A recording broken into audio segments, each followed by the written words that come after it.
नमस्कार, आप सभी का स्वागत है आपके अपने YouTube चैनल ब्राइट मैथ्स में। इस वीडियो में हम कक्षा 9 के पहला अध्याय के प्रश्नावली 1C में दिए गए प्रश्नों को हल करेंगे। तो चलिए शुरू करते हैं, आप हमारे साथ बने रहिए। तो देखिए, सबसे पहला प्रश्न क्या है, रिक्त स्थानों की पूर्ति करें, यानी कि यहाँ पे खाली स्थानों को भरना है। ठीक है, और थ्योरेटिकल पार्ट हम पीछे पढ़ चुके हैं। आप अगर देखना चाहते हैं तो जाकर देख सकते हैं, लिंक आपको डिस्क्रिप्शन में या आई बटन में मिल जाएगा। तो चलिए देखते हैं। ए नंबर क्वेश्चन क्या कह रहा है, यदि परिमेय संख्या p बाई क्यू इस प्रकार हो कि q is equal to 2 to the power m into 5 to the power n, जहां m बिलोंग्स n, यानी m जो है सो नेचुरल नंबर प्राकृत संख्या, फिर n बिलोंग्स n, ठीक है, ये है भी नेचुरल नंबर। तो क्या कहता है, p बाई क्यू डैश दशमलव में बदला जा सकता है, यानी कि वह नेचुरल नंबर है। यहाँ पे प्राकृत संख्या है तो क्या होगा, कहता है कि किस दशमलव प्रसार में बदला जा सकता है, यही आपसे पूछा है। ठीक है, तो चलिए इसको देखते हैं। हमने बताया था एक नियम कि जिस परिमेय संख्या को p बटा 2 to the power m into 5 to the power n के रूप में बदला जा सके, यानी कोई परिमेय संख्या p बटे q है, इसको अगर इस रूप में बदला जा सके तो इसका दशमलव प्रसार क्या होता है, शांत होता है। जहां हमने बताया था कि mn क्या होता है, 0 1 2 3 डॉट डॉट, यही होता है, यानी इसके जगह पर पूर्ण संख्या होगा, यही बताए थे। तो जाकर क्या क्या होगा, शांत में बदला जा सकता है। आप यहां पे देखिए क्या कहा है, q के स्थान पर 2 to the power m into 5 to the power n, तो q के स्थान पर वही है। अब कहता mn क्या है, प्राकृत संख्या n से सूचित किया जाता है प्राकृत संख्या को। ठीक है, तो यहां पे देखिए पूर्णांक पूर्ण संख्या दिया हुआ, तो गिनती की संख्या को क्या कहते हैं, प्राकृत संख्या ही कहते हैं। तो इसके जगह पर 1 2 3 यानी गिनती की संख्या कुछ भी आ जाएगा तो इस नियम को पालन तो करेगा ही ना, तो इसलिए इसका दशमलव प्रसार क्या आएगा, शांत आएगा। तो यहां पर p बाई क्यू का जो दशमलव प्रसार होगा वो किस रूप का होगा, तो शांत, इसीलिए आप यहाँ पे क्या भरिएगा, शांत दशमलव प्रसार। इसमें कोई दिक्कत नहीं ना, तो आप समझ गए होंगे। तो इसमें आप क्या भरिएगा, शांत। ठीक है, चलिए अगले सवाल की ओर बढ़ते हैं। अगला सवाल हमारा क्या कहता है, देखिए अगला सवाल कहा है कि 9/60 को दशमलव में बदलने पर वह डैश होगा, क्या होगा, डैश, यानी कि क्या होगा। तो यहाँ पे दो बात आती है, ऑप्शन तो दिया नहीं है, केवल खाली जगह है। अगर ऑप्शन होता तो ऑप्शन के अनुसार आंसर देते, लेकिन यहाँ पे ऑप्शन नहीं है, तो यहाँ आंसर 2 हो सकता है। वो कैसे, तो देखिए सबसे पहली बात, ये 9/60 है, तो इसको काट सकते हैं 3 से, 3 तिहाई 9 और 20 तिहाई 60 कट जाएगा। अब देखिए यहाँ 3/20 हो गया, इसको आप लिख सकते हैं 3/2 पर पावर 2 स्क्वायर और 5, 2 दूना 4 5 20, इस रूप में आ गया, यानी इसका पावर 1, यानी कि किस रूप में हो गया, यानी ये हो गया p by 2 to the power m into 5 to the power n, जहां mn क्या है, पूर्णांक 0 से लेके 0 1 2 अनंत तक, यानी कुछ भी हो सकता है उसमें से। तो यहाँ पर तो ये नियम फॉलो कर रहा है, यानी इसका अगर दशमलव प्रसार की बात करें तो ये तो शांत हो जाएगा, लेकिन यहाँ तो ऑप्शन नहीं, तो एक तो आप इसका दशमलव प्रसार क्या हो जाएगा, शांत।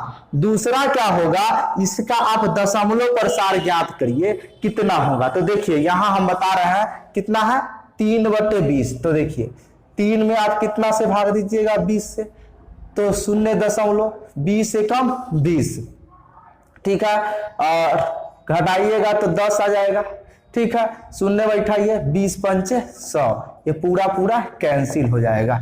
ठीक है, इसका मतलब ये हुआ कि 3/20 यानी ये 9/60 को काटने के बाद कितना इसका दशमलव आएगा प्रसार, 0.15, ये पूरी तरह से कट गया, यानी कि एक तो शांत आएगा या फिर दशमलव प्रसार लिखने के लिए तो 0.15 हो जाएगा। तो इसमें से आप दोनों में से कोई भी आंसर आपका सही हो सकता है। तो दशमलव में बदलने पर वह डैश होगा, ठीक है।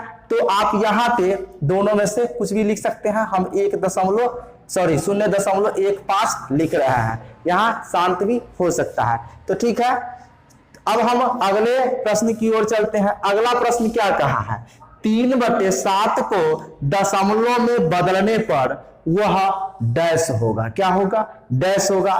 तो देखिए यहाँ पे क्या होगा, 3/7 दिया हुआ है ना। तो देखिए सबसे पहले इसको इस रूप में बदला जा सकता है क्या? नहीं ना। तो सबसे पहले इसका दशमलव प्रसार क्या होगा? अशांत होगा। क्यों अशांत होगा? क्योंकि इसको इस रूप में नहीं बदल सकते, 3/7 को नहीं ना बदल सकते, तो इसका दशमलव प्रसार अशांत हो जाएगा।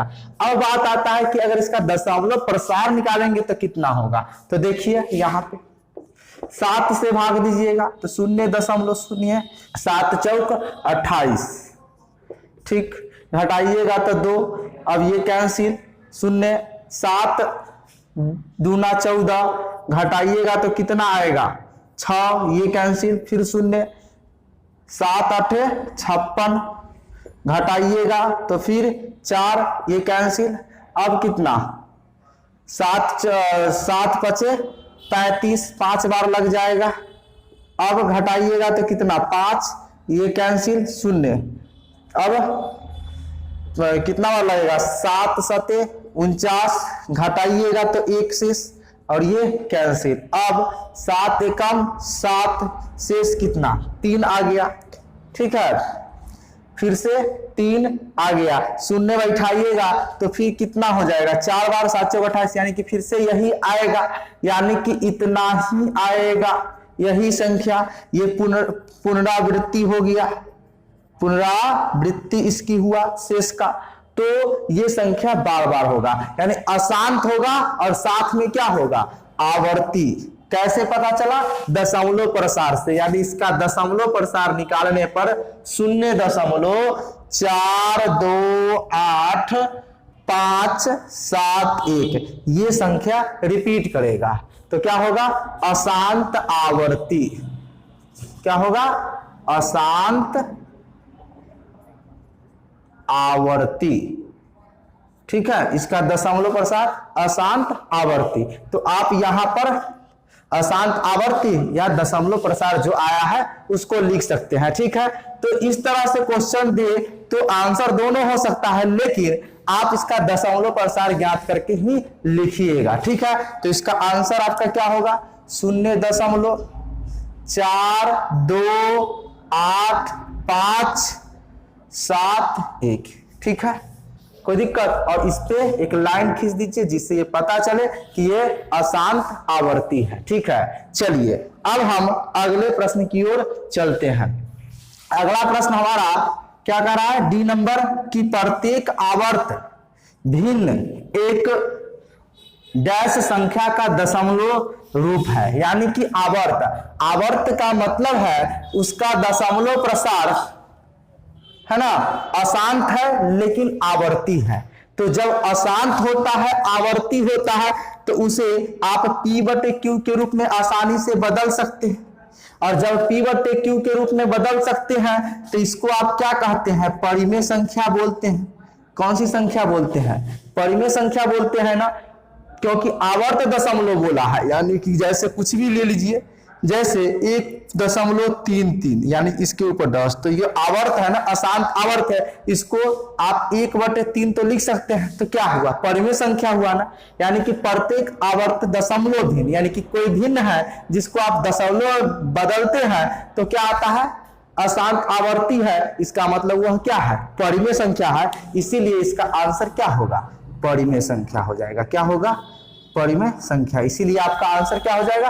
परिमेय संख्या। चलिए अगला सवाल है ई नंबर सवाल में क्या कहता है, प्रत्येक शांत दशमलव भिन्न एक डैश संख्या का दशमलव रूप होता है। यानी कहता है कि प्रत्येक दशमलव भिन्न, यानी कि जितने भी दशमलव भिन्न है जिसका प्रसार क्या है, शांत दशमलव प्रसार है, वह एक डैश संख्या का दशमलव रूप होता है। किस संख्या का, तो शांत किसका आता है, यानी कि परिमेय संख्या का ही दशमलव प्रसार शांत होता है, यानी जो p/q के रूप में होता है ना, इसी का दशमलव प्रसार क्या होता है, शांत। और इसी को क्या कहते हैं, अंश बटे हर यानी भिन्न कहते हैं। अगर मान लीजिए कि यह भिन्न है और इसका दशमलव प्रसार क्या है, शांत आया है, क्या आया हो, शांत। जैसे 1/2 एक भिन्न हो गया, इसको जब हम दशमलव में काटेंगे तो क्या आएगा, 0.5 आएगा, क्या है, ये शांत है ना।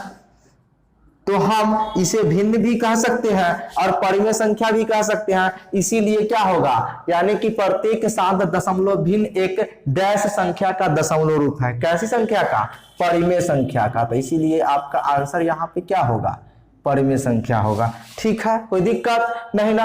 अगला सवाल है, क्या कहता है कि अपरिमेय संख्या का दशमलव रूप न तो डैश होता है और न ही डैश, यानी कि क्या क्या नहीं होता है। तो आप अपरिमेय संख्या का दशमलव प्रसार के बारे में पढ़े हैं कि उसका जब दशमलव प्रसार ज्ञात करते हैं तो अशांत होता है और अनावर्ती होता है। यानी कि इसका अपरिमेय संख्या का दशमलव प्रसार, यानी अपरिमेय अगर संख्या होगा तो इसका दशमलव प्रसार क्या होता है, अशांत और अनावर्ती, अशांत अनावर्ती होता है। ठीक है, ये जानते हैं आप। ठीक है, अशांत अनावर्ती। अब यहां पे कहता है न तो डैश होता है न ही डैश, यानी न तो शांत होता है और न ही आवर्ती, न तो शांत होता और न ही आवर्ती। तो आप यहां पर लिख लीजिए कि अपरिमेय संख्या का दशमलव रूप न तो शांत होता है न आवर्ती। ठीक है, यही आपका सही आंसर हो जाएगा। क्लियर, समझ में आ गया होगा। चलिए अगला सवाल कहा है कि 0.5 और 0.6 के बीच एक अपरिमेय संख्या लिखना है, यानी कि इसके बीच एक अपरिमेय संख्या, यानी कि आप पढ़ चुके हैं कि दो अपरिमेय संख्या के बीच भी अनगिनत अपरिमेय संख्या होती है, दो परिमेय संख्या के बीच भी अनगिनत अपरिमेय संख्या, और हमें कितना कहा है, एक ही अपरिमेय संख्या। तो देखिए ना, सबसे पहले आपको क्या कहा है, 0.5 और 0.6, यही कहा है 0.5 0.6, इसके बीच अपरिमेय, और अपरिमेय का दशमलव प्रसार दशमलव प्रसार क्या होता है, अशांत अनावर्ती होता है। क्या होता है, अशांत अनावर्ती होता है। ठीक है, तो इसका अपरिमेय संख्या लिखना है इसके बीच का। तो आप क्या कीजिएगा, इसके बीच का, यानी कि इसको आप लिख सकते हैं 0.50 यानी 50, 0.6 यहाँ पे 0, ऐसा तो लिख सकते हैं ना, क्योंकि इसके बाद कितना भी जीरो बैठा सकते, कोई दिक्कत नहीं। अब ये 50 और ये 60, इसके बीच की कोई भी संख्या लीजिए, यानी कि 0.53, फिर 5 3 3, फिर 5 3 3 3, फिर 5 3 3 3, इस तरह से कुछ भी ले सकते हैं। यानी कि ये क्या होगा, अशांत और अनावर्ती, एक तरह का आ ही नहीं रहा। या तो आप ये ले लीजिए, या फिर आप ऐसा भी ले सकते हैं, 5 है ना, तो 5 1 5 1 1 5 1 1 1 5 1 1 1, है ना। इस तरह से आप कुछ भी ले सकते हैं, कोई दिक्कत नहीं हो सकता। यानी इसके बीच अनगिनत अपरिमेय संख्या होती है, यानी तो इसमें आप एक कुछ भी ऐसी संख्या भर सकते हैं जो अपरिमेय होगा। क्या होगा, यानी इतना इतना के बीच एक अपरिमेय संख्या, कुछ भी आप सोच सकते हैं, इसी पैटर्न पे आधारित आप लिख सकते हैं। तो लिख लीजिए यहाँ पे 0.53 5 3 3 5 3 3 3 5 दैट डॉट। इस तरह से इसका आपका अपरिमेय संख्या हो जाएगा। ठीक है, अगला सवाल देखिए क्या कह रहा है, 0.1 और 0.2 के बीच 5 परिमेय संख्या, क्या कहा है, परिमेय संख्या, यानी कि इसका दशमलव प्रसार क्या होगा, या तो शांत होगा और नहीं तो अशांत आवर्ती होगा। तो देखिए शांत होगा नहीं तो अशांत आवर्ती होगा। इसके बीच, किसके बीच, 0.1 और 0.2, इस दो के दोनों संख्या के बीच 5 गो परिमेय संख्या लिखना है। तो आप जानते हैं कि इसका दशमलव प्रसार या तो शांत नहीं तो अशांत आवर्ती होगा। तो देखिए इसको 0.10 मतलब हाँ और 0.20, अब इसके बीच का कोई भी संख्या ले लीजिए, तो इसके बीच क्या हो सकता है, तो देखिए ना 0.11 ले सकते हैं, 0.12 ले सकते हैं, 0.13, 0.14, 0.15, 1 2 3 4 5 गो, मैंने 5 गो ले लिया। अब इसी को बट्टा में चेंज कर दीजिए ना, कितना होगा देख लीजिए। इसको आप कितना लिख सकते हैं, 11/100 लिख सकते हैं ना। देखिए यहाँ पे यहीं पे लिखते हैं 11/100, क्योंकि 0.2 स्थान के बाद है। चलिए इसको कितना 12 कितना आएगा 100, 13/100, 14/100, 15/100, ये क्या होगा परिमेय संख्या। इसका जब भाग दीजिएगा, दशमलव प्रसार जब ज्ञात कीजिएगा तो यह इसी के बीच में होगा, यानी कि 0.1 और 0.2 के बीच, यानी कि इससे बड़ा होगा और इससे छोटा होगा वैल्यू। क्लियर, ये समझ में आ गया होगा। तो और भी संख्या हो सकता था, 0.16 हो जाएगा, यानी कि 16/100 भी हो सकता है। आपको कितना कहा है, 5 ही परिमेय संख्या, तो आप 5 परिमेय संख्या लिखिए। इसके अलावा भी कोई परिमेय संख्या हो सकता है, ये कोई जरूरी नहीं कि यही होगा, है ना, ये कोई जरूरी नहीं कि यही होगा, इसके अलावा भी परिमेय संख्या हो सकता है।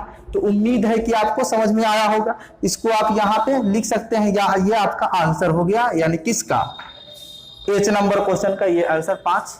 तो उम्मीद है कि आपको पूरा समझ में आया होगा। तो अपने दोस्तों के साथ शेयर कीजिए, लाइक कीजिए, अगर कोई प्रश्न है तो कमेंट कीजिए। इस वीडियो में इतना ही, फिर मिलते हैं किसी नए टॉपिक के साथ। तब तक के लिए धन्यवाद। जय हिंद, जय भारत।